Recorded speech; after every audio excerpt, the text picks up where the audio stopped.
Today I'm going to talk about the Cuban Missile Crisis, which is considered the closest we ever came during the Cold War to a nuclear war between the United States and the Soviet Union.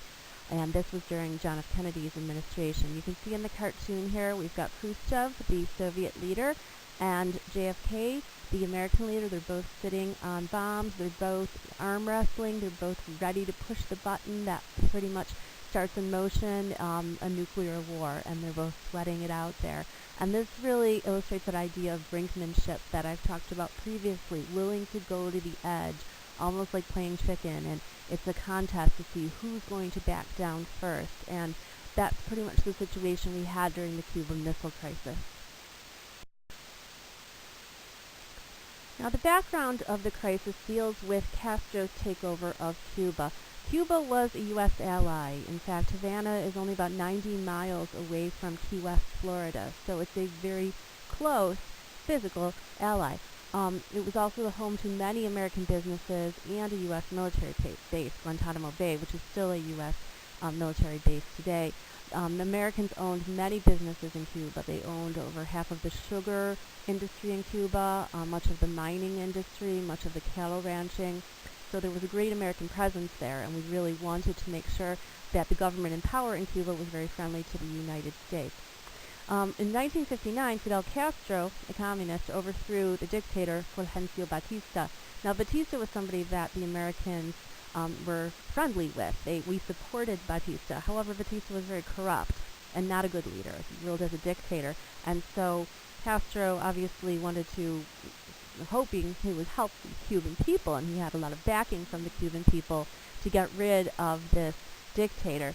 But Castro comes in, he establishes a communist government there, and as he does that, he's going to nationalize the American-owned businesses there that I've mentioned before. And when a leader nationalizes something, they basically take that over, something that was privately owned, and they take it over for public ownership by the government.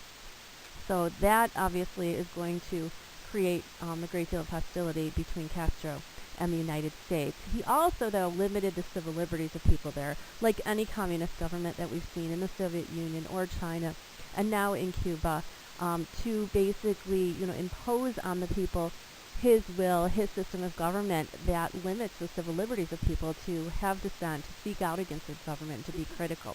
And so that has continued to be an issue of contention between the United States and Castro in Cuba. Now, Eisenhower was still president when Castro came to power, but just a couple of years later, JFK is going to find himself president. And while Eisenhower was president, the Central Intelligence Agency, remember the CIA, they were planning to try to overthrow Castro. There had even been plans to try to assassinate Castro many times over the years. But in any event, this plan to invade Cuba had been hatched basically while Eisenhower was president, and so JFK kind of inherited this plan, although he did have some misgivings about it.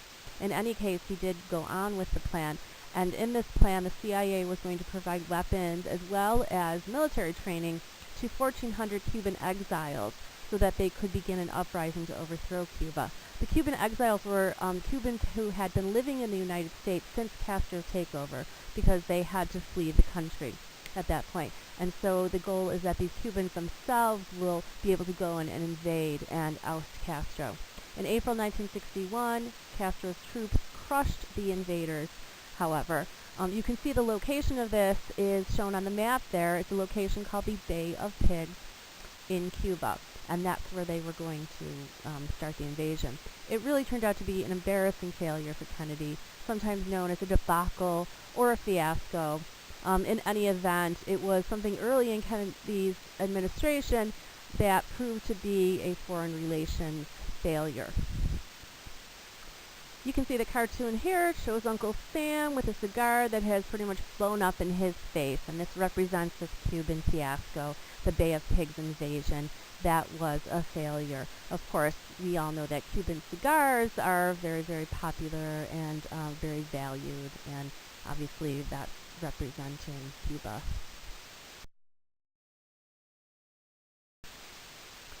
Now, as a new communist country, the Soviet Union, an older communist country, is going to provide support for this communist country in the Western Hemisphere. And they're going to provide military support. They're going to provide financial aid.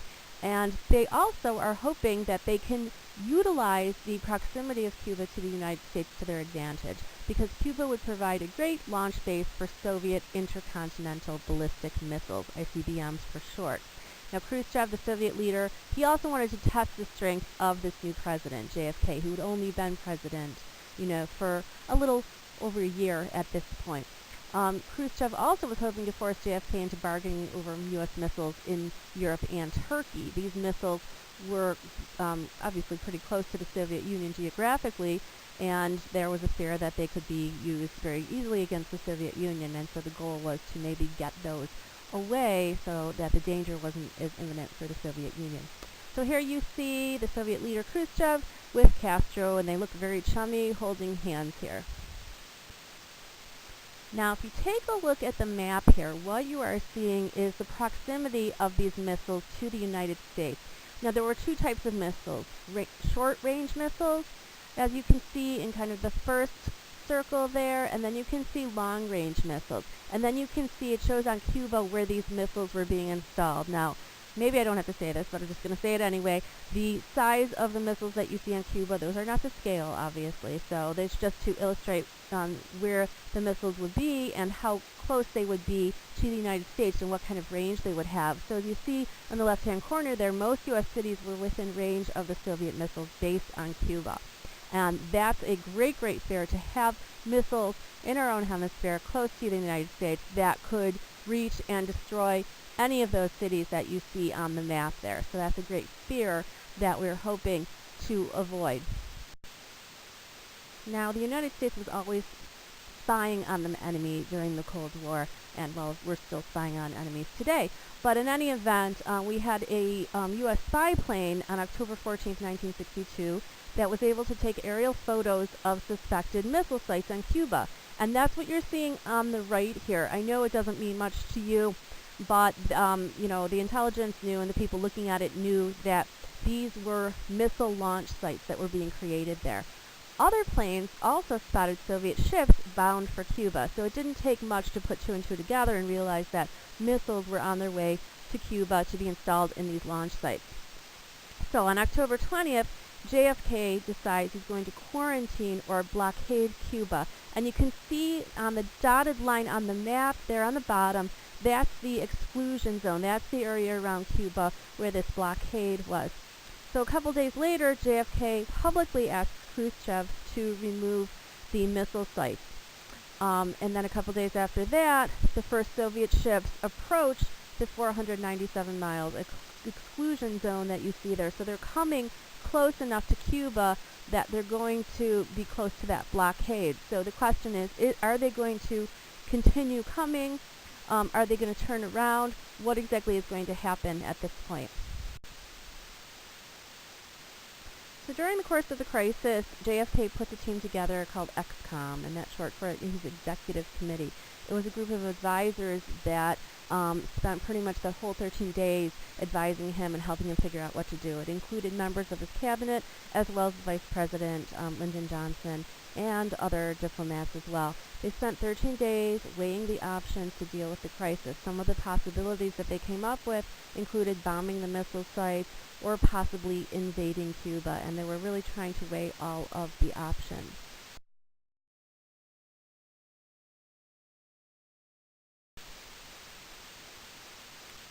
Now, another term you should know for the Cuban Missile Crisis is the October Crisis, because it happened entirely within October of 1962.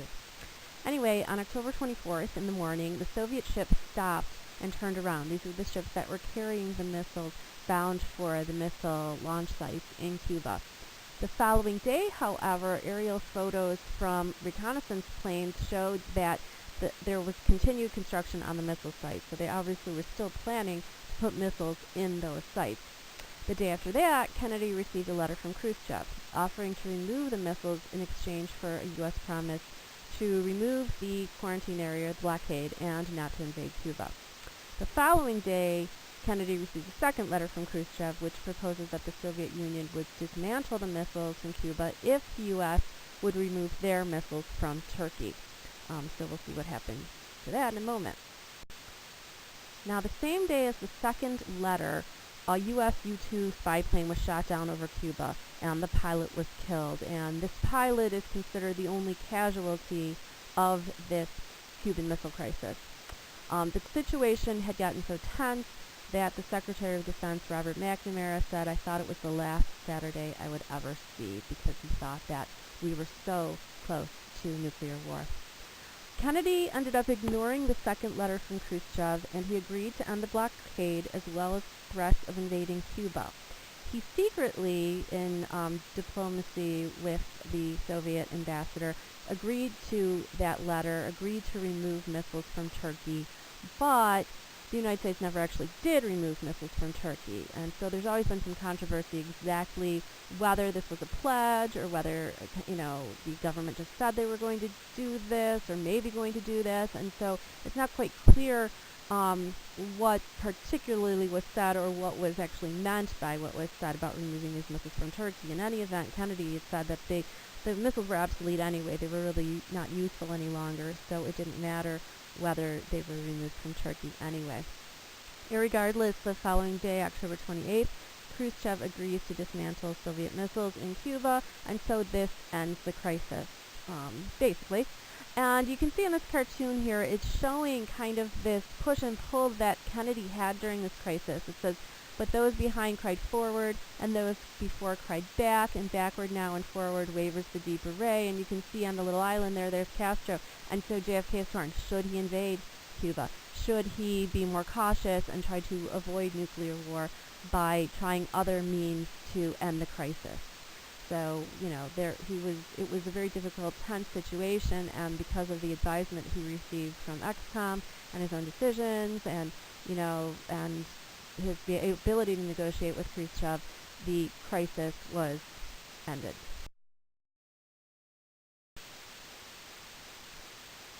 So in the end, neither leader lost face. Both Khrushchev and JFK were able to come away with concessions or compromises. And after this, there was always a permanent hotline, essentially, between the White House and the Kremlin. That's where the Soviet government is located. That would be give the ability for both the Soviet and the American president to talk to each other to try to come to last-minute negotiations if the situation ever grew this close to nuclear war again. And National Security Advisor McGeorge Bundy, a member of that ExComm group, said, "Having come so close to the edge, we must make it our business not to pass this way again." So he was saying that the leaders of both countries involved and anyone advising those leaders needs to do their best to use diplomacy to keep the situation from coming that close to war again. It also demonstrated that the U.S. wouldn't tolerate a Soviet presence in the Western Hemisphere, that we would definitely make it a goal to keep communism out of this part of the world. Another positive aspect was the limited nuclear test ban in the following year, where both countries agreed that they would limit the testing of nuclear weapons in both water and on the ground. You could still do underground testing of nuclear weapons, but it was a step in the right direction, at least, to provide some limitations on nuclear weapons in this dangerous time of the Cold War.